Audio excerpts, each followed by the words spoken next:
Hello friends, कैसे हैं आप सब। आई होप आप सबके एग्जाम अच्छे जा रहे होंगे।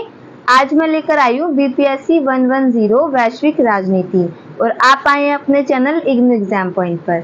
तो फटाफट देख लेते हैं इस यूनिट 1 में क्या है। ये ब्लॉक 1 की यूनिट 1 है, ठीक है। तो सबसे पहले इसमें जो यूनिट 1 है उसमें टॉपिक दे रखा है वैश्वीकरण, धारणाएं एवं दृष्टिकोण या इसके परिप्रेक्ष्य। परिप्रेक्ष्य या दृष्टिकोण का मतलब होता है कि इसके नजरिए कैसे हैं, वैश्वीकरण को लोग किस किस नज़रिए से देखते थे, उनकी थिंकिंग क्या थी वैश्वीकरण को लेकर। तो अब हम इसको स्टार्ट करते हैं। तो सबसे पहले तो हम जानेंगे कि वैश्वीकरण है क्या। तो कोई नया टॉपिक तो है नहीं, 11th-12th में आप सब पढ़ चुके हैं, लेकिन थोड़ा बहुत जो एक्स्ट्रा इसके अंदर कंटेंट मिलेगा उसको फटाफट देख लेंगे ताकि एग्जाम में वो आपको लिख कर आना है। तो वैश्वीकरण शब्द 1980 के बाद बहुत ज़्यादा फेमस हुआ था। ऐसा नहीं कि इसका वर्चस्व पहले नहीं था, पहले से इसका वर्चस्व है, लेकिन जो 1980 है ना, इसके बाद बहुत ज़्यादा लोकप्रिय हो गए ये वर्ड। लोग उसको चर्चा में लेने लग गए, वो समझने लगे कि वैश्वीकरण एक्चुअली में है क्या। पहली बार 1960 के दशक में इसे प्रक्रिया, स्थिति, प्रणाली, बल, युग इन सब के रूप में अलग अलग तरीकों से वर्णित किया गया था, समझाया गया था।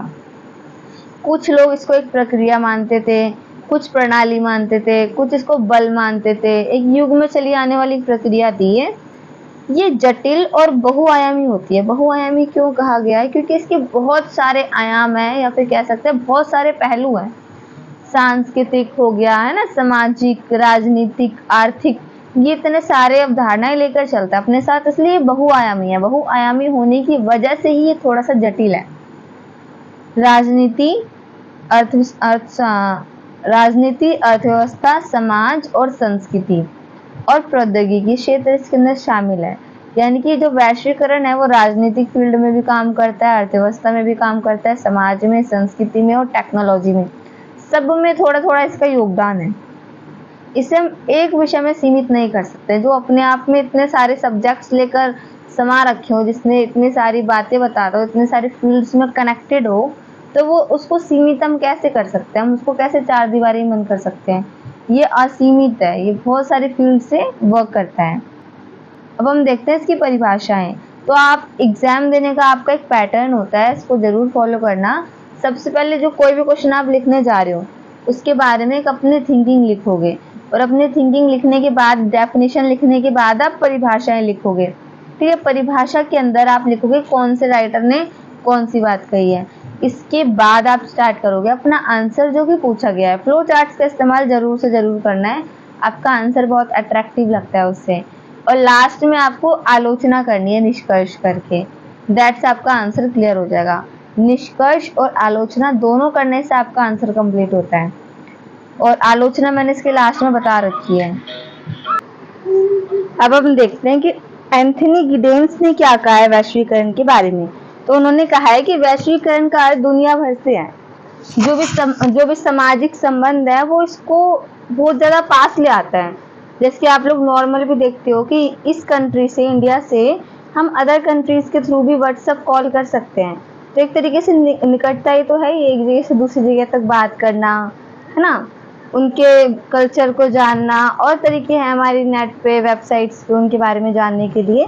तो दुनिया भर को ना इसने समेट के रख दिया है, बहुत पास ले आई है ये वैश्वीकरण।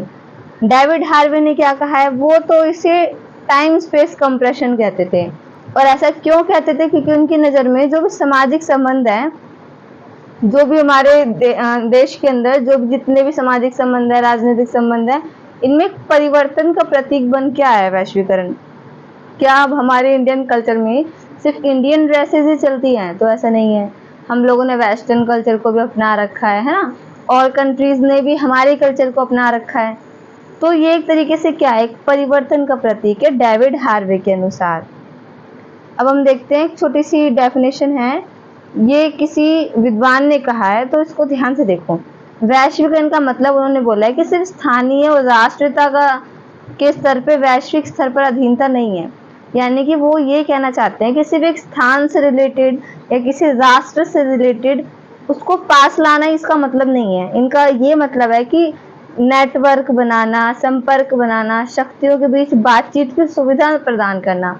हम किसी और कंट्री से बात करें तो सिर्फ बात ही ना करे, एक इनपुट आउटपुट भी हो हमारे बीच में, है ना, एक्सचेंज भी हो टेक्नोलॉजीज का, सामान का, थिंकिंग का, काफी सारी चीजें हैं। तो वो एक तरीके से कहते हैं कि वैश्वीकरण में ना आदान प्रदान इन सुविधाओं को भी लिया गया है। तो अब हम फटाफट देख लेते हैं कि वैश्वीकरण की विशेषताएं क्या हैं। तो वैश्वीकरण की जो विशेषताएं हैं, सबसे पहली है क्षेत्रता से परे जा सकता है। अभी क्षेत्रता से परे का मतलब क्या है, सिर्फ ये एक क्षेत्र में, सिर्फ एक एरिया में ना सीमित नहीं है, ये अलग अलग एरियाज में बहुत वाइड फॉर्म में फैला हुआ है। तो इंटरनेट मीडिया ये दुनिया को ना बहुत ज़्यादा करीब लेकर आ गई है। अब आप देखोगे तो मीडिया पे, सोशल वेबसाइट्स पे एक कंट्री सिर्फ आपस में सीमित नहीं है, बहुत सारी कंट्रीज इसके अंदर आपस में बातचीत कर सकती हैं। एक अंतर संबंध पाया जाता है वैश्वीकरण के अंदर, जो कि स्थानीय, क्षेत्रीय और वैश्विक स्तर पर कार्यकर्ताओं के बीच संपर्क बढ़ा रहे हैं। इसका मतलब यहाँ पे ये है कि जो भी हमारे क्षेत्र हैं, जो भी स्थान है, उनके बीच जो कार्य है ना, जो काम है, उसके संपर्क को बढ़ा रहा है। जैसे कि हमारी इंडिया के अंदर जो RBI बैंक है वो सबसे बड़ी है, लेकिन वर्ल्ड में देखा जाए तो वर्ल्ड बैंक सबसे बड़ी है, और वर्ल्ड बैंक के अंदर सारी कंट्रीज वो आपस में कनेक्टेड है, ठीक है। IMF हो गया, इंटरनेशनल मॉनेटरी फंड, तो इसके अंदर भी सब कनेक्टेड हो रखे हैं। तो ये आपस में ना कंट्रीज का ग्रुप बना रहा है, उनको आपस में मिलाने का काम कर रहा है, उनके बीच में संबंध स्थापित कर रहा है वैश्वीकरण। नेक्स्ट है वैश्वीकरण के जो थ्रू गति बहुत तेज है किसी भी चीज की। अब चाहे वो सूचना हो, सामान हो या फिर सेवाएं हो। अब देखोगे ना, भूकंप भी अगर कहीं पे आया है तो वो तुरंत के तुरंत ब्रॉडकास्ट हो जाता है और टीवी पे हमें पता लग जाता है, या सोशल वेबसाइट्स में, है ना, मीडिया पे हमें पता लग जाता है कि इतने बजे ये घटना हुई है। 2 से 3 मिनट लगते हैं, तुरंत के तुरंत आ जाती है न्यूज। ऐसी कोई सा भी सामान को यहाँ से वहां पहुंचाना हो, जितनी भी सेवाएं हैं उन सेवाओं को पहुंचाना हो, तो इनकी स्पीड बहुत तेज है। नेक्स्ट है इसका दीर्घकालिक प्रक्रिया। अब वैश्वीकरण कोई ऐसी चीज नहीं है कि कल वैश्वीकरण स्टार्ट किया और आज फेमस हो गया। जो वैश्वीकरण है ये बहुत लंबे समय से चली आने वाली प्रक्रिया है, जो कि बहुस्तरीय प्रक्रिया है। बहुस्तरीय मतलब बहुत सारे स्तर को अपने अंदर समेटे हुए हैं। जैसे कि अभी हमने देखा कि सामाजिक, राजनीतिक, सांस्कृतिक सभी इसके पहलू हैं, तो सबको अपने अंदर समेटे हुए एक समकालीन प्रक्रिया नहीं है, एक दीर्घकालीन प्रक्रिया है। समकालीन मतलब नई प्रक्रिया, और दीर्घकालीन का मतलब होता है पुरानी प्रक्रिया जो बहुत लंबे समय से चली आने वाली कोई प्रोसेस हो। इसके 2 दृष्टिकोण है, इसके 2 नजरिए हैं। कुछ लोग भौतिकवादी होते हैं और कुछ लोग आदर्शवादी होते हैं। तो जो लोग भौतिकवादी हैं उनका क्या मानना है कि पूंजीवादी, बहुराष्ट्रीय कंपनियां ये इसका मुख्य कारक है, यानी कि पैसा, है ना, पूंजीवादी में जो प्राइवेटाइजेशन हो गया, बहुराष्ट्रीय कंपनियां जो MNC कंपनीज हो गई, ये मेन कारक हैं किसी वैश्वीकरण को आगे बढ़ाने के लिए। लेकिन जो आदर्श दृष्टिकोण है, इनके तो नाम में ये आदर्श आ रहा है, तो ये किस चीज की बात करते हैं, ये सोच विचार की बात करते हैं, ये सूचना की बात करते हैं, ज्ञान में बदलाव का परिणाम है। पहले की थिंकिंग और अब की थिंकिंग में क्या फर्क नहीं है, तो बहुत कुछ फर्क है। और ये वैश्वीकरण के कारण भी है, क्योंकि हम अदर कंट्रीज को देखते हैं, अपनी कंट्रीज को देखते हैं, कंपैरिजन करते हैं, देन देखते हैं किस चीज को सुधारना चाहिए, क्या चीज हमें लेनी चाहिए, क्या चीज हमें नहीं लेनी चाहिए। तो ये वैश्वीकरण के कारण ही संभव हो पा रहा है। अब हम देखते हैं वैश्वीकरण के चरण। ये दृष्टिकोण हम देख चुके हैं, भौतिकवादी और आदर्शवादी। अब हम देखते हैं वैश्वीकरण के चरण। तो अर्थशास्त्री है एक एडम स्मिथ, इन्होंने हालांकि वैश्वीकरण का शब्द कहीं इस्तेमाल नहीं किया अपनी जिंदगी के अंदर, लेकिन एक किताब है वेल्थ ऑफ नेशन। इस वेल्थ ऑफ नेशन बुक के अंदर ना ये एक प्रमुख विषय है, इसमें बाजारों के एकीकरण की बात की गई है ना। तो इनके बारे में इतना ही था। नेक्स्ट और देखते हैं हम, और राइटर्स हैं। देखो चरण में ना स्टेप्स, चरण का मतलब होता है स्टेप्स, लेकिन कोई वैश्वीकरण के ऐसे एज इट इज चरण या कोई स्टेप्स नहीं है जो आप याद कर लो। अलग अलग थिंकर्स ने अलग अलग बातें कही गई हैं, आपको उन्हीं के थ्रू बात माननी पड़ेगी और इन्हीं को आपको लिख कर आना एग्जाम के, जिनके आपके मार्क्स मिलने वाले हैं। तो एक तो एडम स्मिथ पढ़ लिए, है ना, एडम स्मिथ, बाजारों का एकीकरण, ऐसे एक वर्ड याद करना। नेक्स्ट है A.G. हॉपकिंस। तो A.G. हॉपकिंस ने किताब लिखी है ग्लोबलाइजेशन इन वर्ल्ड हिस्ट्री। तो ग्लोबलाइजेशन इन वर्ल्ड हिस्ट्री के अंदर उन्होंने 4 स्टेप्स बताए हैं इसमें। 4 स्टेप्स। पहला है पुरातन वैश्वीकरण। पुरातन का मतलब ही बहुत पुराना होता है, तो ये उस टाइम का वैश्वीकरण है जब औद्योगिकरण आ रहा था, आधुनिक राष्ट्र से पहले की बात है ये, ठीक है। नेक्स्ट इन्होंने बोला है प्रोटो वैश्वीकरण। प्रोटो एक बीच की अवस्था कह सकते हैं हम, आधुनिक से पहले आने वाली, 1600 से 1800 के बीच। इस टाइम पे ना राज्य प्रणाली उदय हो रही थी, नए नए राज्य बन रहे थे। राज्य से यहाँ पे मतलब ऐसा नहीं ये जो हमारे होते हैं पंजाब वगैरह, ऐसे राज्य नहीं, राज्य का मतलब एक देश होता है। तो उस टाइम पे नए नए राज्य यानी कि नए नए देश बन रहे थे। आधुनिक पश्चिम केंद्रित, आधुनिक भी कह सकते हो, पश्चिम केंद्रित भी कह सकते हो। पश्चिम वेस्ट पे ज्यादा ये जोर देता है। तो 19वीं शताब्दी की ये घटना है, या फिर हम कह सकते हैं 19वीं शताब्दी के दौरान ये परिवर्तन हो रहा था कि औपनिवेशिकता, विज्ञान केंद्रित सरकारी संगठन ये सब बनाए जा रहे थे। उस टाइम का वैश्वीकरण है ये। और लास्ट 4th स्टेज इन्होंने बताया बहुराष्ट्रीय निकाय। इंटरनेट माध्यम आ गया इसके अंदर, ग्लोबलाइजेशन आ गया, यानी कि काफी आगे हम टेक्नोलॉजी वगैरह में बढ़ चुके थे। नेक्स्ट है एंथनी गिडेंस। अब एंथनी गिडेंस ने क्या कहा है, तो ये भी मैंने एकदम पॉइंट में लिखा है, आप इसको बड़ा चढ़ा के लिख देना। वैश्वीकरण न केवल नया बल्कि कई मामलों में क्रांतिकारी और प्रत्यक्ष है। सिर्फ नया नहीं है ये, या फिर सिर्फ पुराना नहीं है ये कई मामलों में ना ये लड़ाई भी करवा सकता है, ये क्रांतिकारी है ये। दुनिया नियंत्रण से बाहर होती जा रही है। अब आप देखोगे ना ग्लोबलाइजेशन आने के बाद में हम लोग वेस्टर्न कल्चर को ज्यादा प्रायोरिटाइज करने लग गए हैं, कुछ लोग, है ना। कुछ लोग इसके बीच में मतलब नई नई टेक्नोलॉजीज तो अलग चीज है, लेकिन थिंकिंग्स में काफी फर्क पड़ जाता है। नई तकनीक जोखिम भी लाती है।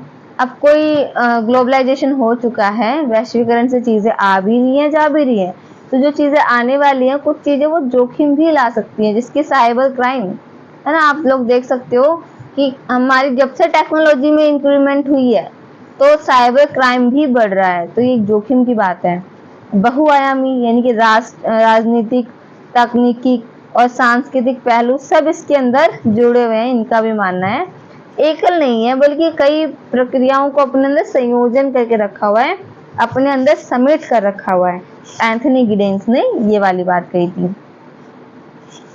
अब कुछ विद्वानों, विशेषज्ञों ने अभी से ही वैश्वीकरण 2.0 के विचार को आगे बढ़ाना शुरू कर दिया है। अब वैश्वीकरण तक तो ठीक था, लेकिन ये 2.0 कहाँ से आ गया, है ना। तो ये 2.0 भी पढ़ लेते हैं। तो वैश्वीकरण 2.0 किसको कहा गया है? पहचान या संस्कृतियों की परस्पर निर्भरता, या फिर हम कह सकते हैं कि जिसमें गैर पश्चिमी आधुनिकता विद्यमान है। अब इसके अंदर संस्कृतियां बहुत ज्यादा महत्व करती हैं।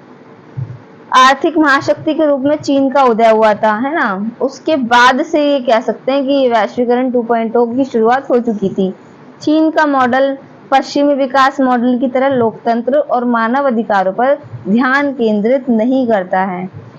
इनका मानना है, जो कि वैश्वीकरण 2.0 के समर्थन में है, वो कहते हैं कि जो चीन का मॉडल है ना, वो पश्चिमी विकास मॉडल की तरह नहीं है। ये लोकतंत्र और मानव अधिकारों पर ध्यान केंद्रित नहीं करता, ये सिर्फ वैश्वीकरण पे वर्क करता है। सिर्फ टेक्नोलॉजी चाहिए, इनको आगे बढ़ना है, कोई मतलब नहीं है क्या लोकतंत्र में चल रहा है, क्या मानव के अधिकार है, नहीं। उनकी चीज अलग है, वो अलग डिपार्टमेंट संभाल रहा है। वैश्वीकरण का डिपार्टमेंट इनका सिर्फ टेक्नोलॉजी से रिलेट करता है, जो कि एक अच्छी बात भी है कि एक चीज पे ध्यान दिया जा रहा है, अलग अलग चीज पे नाम देकर इससे ज्यादा में आउटपुट मिलता है। नेक्स्ट है वैश्वीकरण के प्रकार। अब वैश्वीकरण के प्रकार को भी हम ऐसे ही बोल सकते हैं कि कोई एज इट इज प्रकार नहीं है, अलग अलग थिंकर्स हैं, अलग अलग इनके व्यूज हैं। एंड्रयू हैवुड के अनुसार, अब इन्होंने क्या कहा है ना, तो फटाफट से इसको भी देख लेते हैं। इन्होंने कहा है कि इसके ना मुख्य 3 प्रकार होते हैं। जो भी हमारा वैश्वीकरण है इसके मुख्य 3 प्रकार है, बाकी इसकी सब कैटेगरीज है, आर्थिक, सांस्कृतिक और राजनीतिक। तो जो आर्थिक वैश्वीकरण है उनमें इन्होंने कहा है कि कोई भी अर्थव्यवस्था अलग नहीं होती है और सारी अर्थव्यवस्थाएं एक में सम्मिलित हैं, एक में ही जुड़ी हुई हैं। अब जैसे कि हम जानते हैं कि बीच में कोल्ड वॉर हुआ था, है ना, सोवियत संघ और अमेरिका के बीच में। तो सोवियत संघ जो था उसमें इसका पतन हो गया था, टूट गया था ये। और पूंजीवाद वाले थे वो हीरो बन चुके थे, यानी वो जीत चुके थे, विजेता बन चुके थे। अब मुक्त बाजार का सिद्धांत यहीं से आया। कि मुक्त बाजार किए जाएं, वर्ल्ड के अंदर आपस में बाजार ऐसे बनाए जाएं, प्रणाली खोली जाए कि कोई भी सामान कहीं से भी लेने देने के लिए हमें परमिशन की जरूरत ना पड़े। तो अब देखते हैं सांस्कृतिक वैश्वीकरण। इसके अंदर सांस्कृतिक अंतर बहुत ही कम है, ये मतलब कम, ठीक है।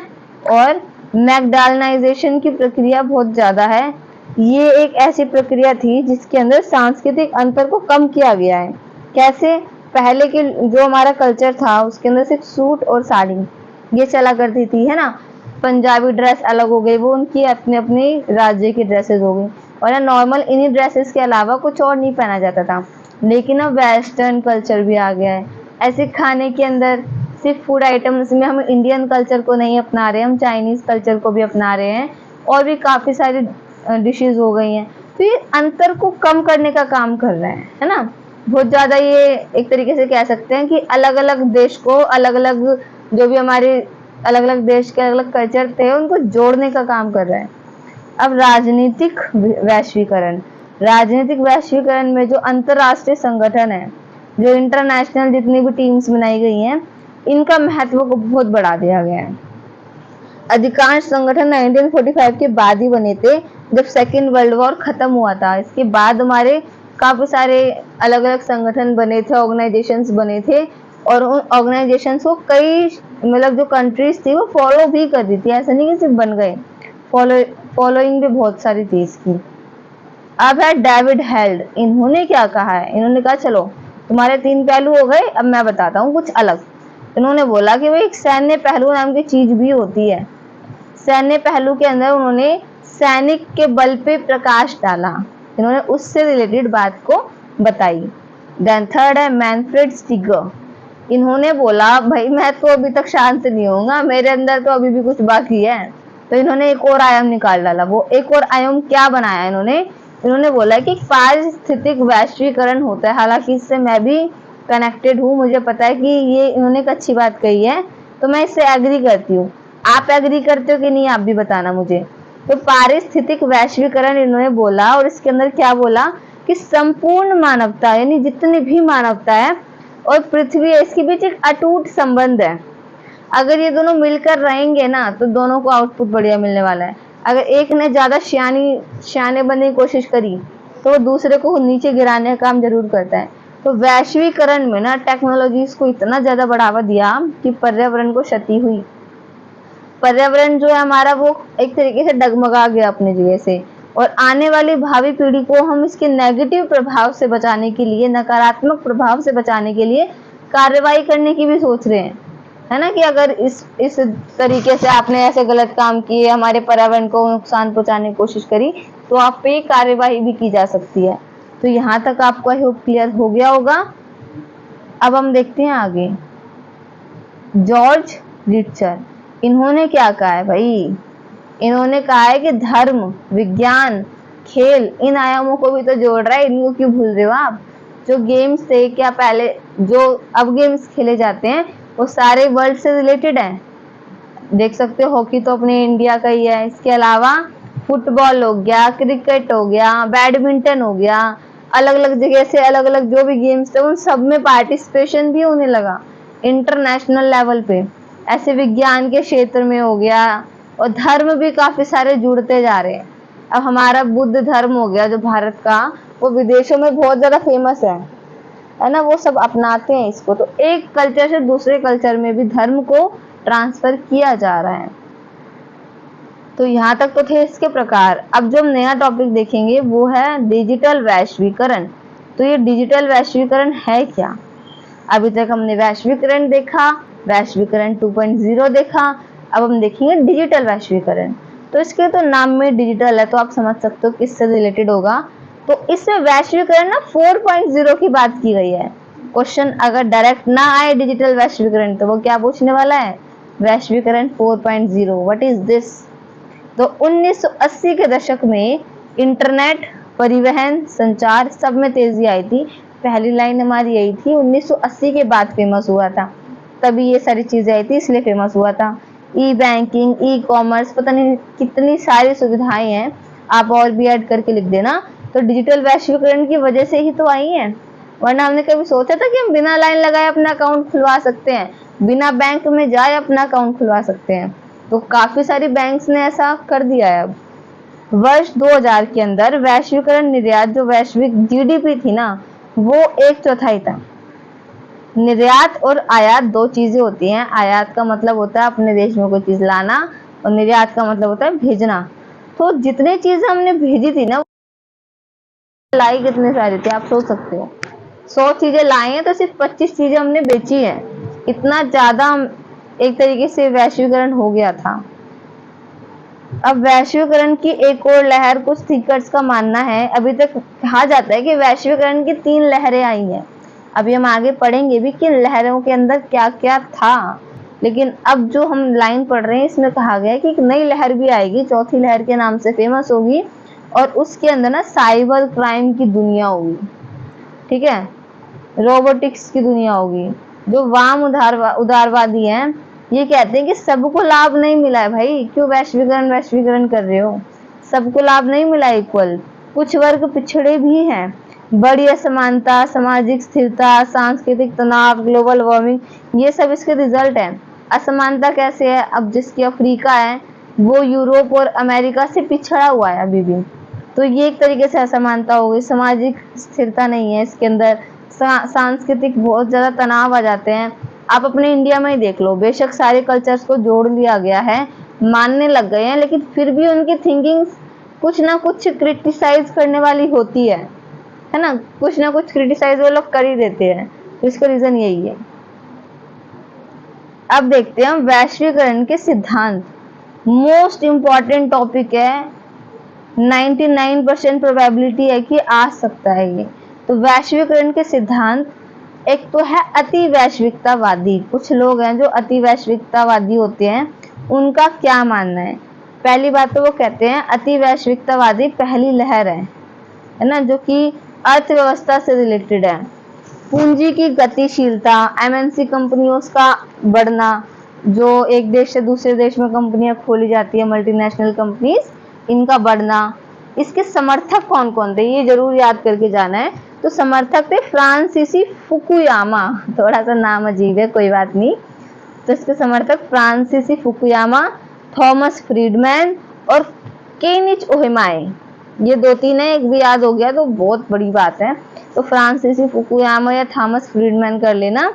तो ये अति वैश्विकतावादी के समर्थक थे। इन लोगों का मानना क्या होता है कि जो अंतरराष्ट्रीय वैश्विक ताकतें, अर्थव्यवस्था, राजनीतिक और सांस्कृतिक मामले, ये राष्ट्रों से ना अलग सोचती है, देशों से थोड़ा अलग सोचती है। ये वैश्विकतावादी का एक अपर लेवल है, ये कह सकते हैं हम। अब नेक्स्ट जो है वो है संशयवादी। नाम थोड़े से 4-5 बार लिख लिख के प्रैक्टिस करना, देन याद होंगे। संशयवादी क्या कहते हैं, तो संशयवादी थिंकिंग वाले लोग पहली बात तो कहते हैं कि दूसरी लहर है, ज्यादा कुछ खास इस टाइम पीरियड में हमें मिलता नहीं है। इनसे राजनीतिक कारण को बहुत ज्यादा बढ़ा चढ़ाकर बातें की गई हैं, राजनीतिक कारण पे बहुत ज्यादा बल दिया गया है।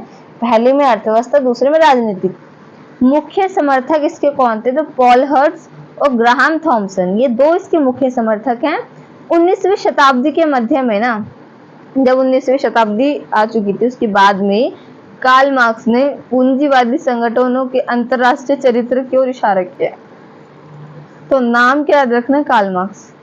19वीं शताब्दी के मध्य कार्ल मार्क्स ने क्या, जो भी पूंजीवादी संगठन थे, इनके जो इंटरनेशनल जितने भी इनकी वैल्यू थी ना, उसकी ओर इशारा करना स्टार्ट कर दिया कि इनके संगठन को भी तो देखो, ये क्या काम कर रहे हैं, एक्चुअली में इनका क्या प्रॉफिट हो रहा है, हम इसमें कैसे अपना योगदान दे सकते हैं, इन्होंने उसकी ओर इशारा किया। वैश्वीकरण को क्रांतिकारी तकनीक, आर्थिक बल ये नहीं मानते थे। इन लोगों का ये मानना नहीं था कि ये क्रांतिकारी टेक्निक है, इसमें बल बहुत ज्यादा है, आर्थिक बल, ये पहले वाले मानते थे अति वैश्विकतावादी। इनका ऐसा मानना नहीं था, ये मानते थे कि ये कॉर्पोरेट के हितों को संयोजित नेताओं, एक सेकंड, इनका मानना है कि कॉर्पोरेट के हितों के राजनेताओं द्वारा आगे बढ़ाने के रूप में दिखते हैं। ये टेक्निक, आर्थिक बल कुछ नहीं मानते, सिर्फ राजनीतिक बल को मानते हैं। ये राजनीतिक बल को आगे बढ़ाते हुए देखना चाहते हैं, उसी के रूप में इसको देखते हैं। तो वैश्वीकरण समान नहीं हुआ, ये भी मानते हैं। जिसकी उप सहारा अफ्रीका के अंदर कम हुआ, जबकि एशिया और यूरोप के अंदर ज्यादा हुआ। That's clear. थर्ड है हमारा परिवर्तनवादी। तीन ही है इसके सिद्धांत। पहला कौन सा था? अति वैश्विकतावादी, दूसरा संशयवादी और तीसरा परिवर्तनवादी। पहली लहर, दूसरी लहर और तीसरी लहर। तो इस तीसरी लहर के अंदर कहा गया है कि अति वैश्विकतावादी और संशयवादी के बीच की स्टेज है, दोनों के स्टेजेस के बीच की स्टेज है। जटिल तस्वीर को दिखाता है, बहुत ज्यादा गहरा रूप दिखाता है ये।